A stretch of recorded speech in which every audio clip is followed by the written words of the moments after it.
The story begins with a fleet of battleships bombarding an island. The incompetent crew seem worried and acknowledge that the hunters will need to take over from here.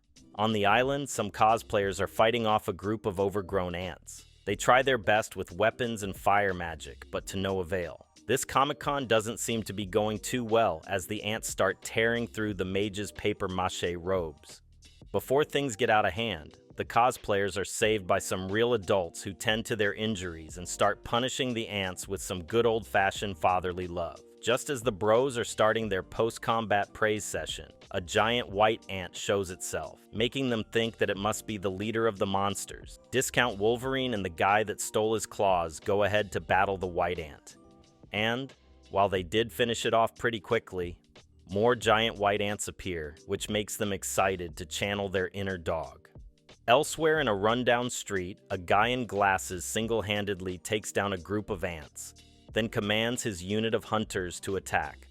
An annoying narrator tells us about how magical gates started appearing 10 years ago and led to rise of not only monsters, but also hunters with awakened abilities. They're ranked in descending order from S, A, B, C, D, or E, based on how much magical power they have. And no matter how much they train, they can never be any stronger than their rating. Back in the present day, side character 1 is drinking a cup of coffee while talking to side character 2 about how expensive kids are these days. Good thing hunters can now grind out money through dungeons. A puny kid called Jinwoo now comes over. He's pretty well known around town because of his extreme poverty and weakness. As the weakest hunter of all time, he's something of a good omen when he's called upon for raids since it means it should be easy work. Reminding us about why he's the main character. He's called over by a hot girl who listens to him vent about how useless and miserable his life is.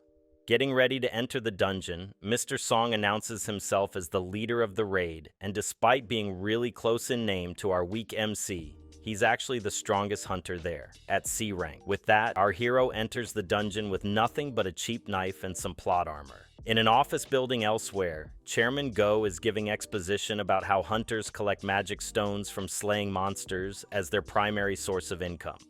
Just in time, Jinwoo manages to snag a really small one for himself, right before he's attacked by a goblin who's much faster and doesn't skip ab day like Jinwoo. Being saved by side character 2, Jinwoo calmly takes out the goblin sword from his body and begins dying. Thankfully, he's healed by his anime waifu while everyone else stays useful. Back to Chairman Go, he's now mouthing off about how the government wants to invest into using the magic stones for energy production instead of weaponry. As the hunters punish Jacob for escaping the set of Twilight, Jinwoo again gets an earful from his waifu while being healed.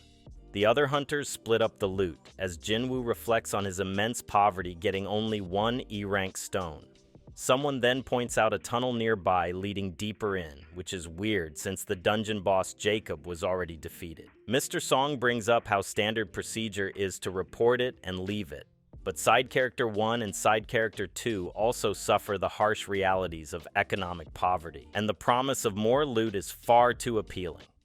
They take a vote, and Jinwoo has a Shunin flashback about how his dad hasn't come back with the milk, how his mom's a vegetable, and how his sister's still in school. Naturally, he votes to go in. Elsewhere in some government building, a man is told by a cute woman to touch a big black ball. It glows white and measures his amount of magical power. While leaving, the man passes by a whole army of recruiters talking to hunters about joining their guild. A boss-looking man is talking to one of the recruiters and telling them to go ham in recruitment.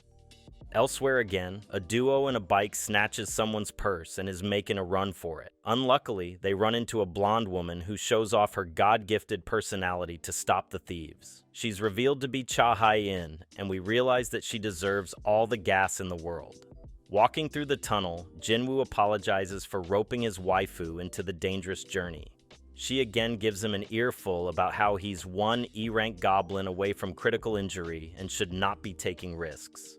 This makes Jinwoo guilty for relying on her as a B-rank healer, which she takes advantage of by nabbing a date with him. They end up reaching what they think is the second boss chamber. In another location, the hunters tested by the big black ball earlier are now being lectured by a video of Chairman Go. They're told about what it takes to be a hunter, including staying afraid. As the dungeon group enters the supposed boss chamber, they're met with a large circular room which looks ripe for a boss fight. They examine the room, reading religious-sounding writings in stone. Waifu girl starts shaking afraid as she swears one of the statues was just checking her out.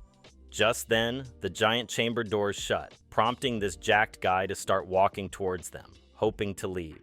What he didn't bet on was the massive statue next to him coming to life and cleaving him clean in half. Everyone starts trembling in fear, and Jinwoo starts doing the math in his head, realizing that everyone is now just as useless as him. He also checks to confirm that statues do in fact check out waifu ass. His waifu was right. Because of Jinwoo's vast experience being useless, he's now adept at finding opportunities in battle, which is why he's able to predict the statue was about to shoot out Superman laser beams, and why he can't help but know that they're going to be killed. Thanks for watching. Stay tuned for the next episode.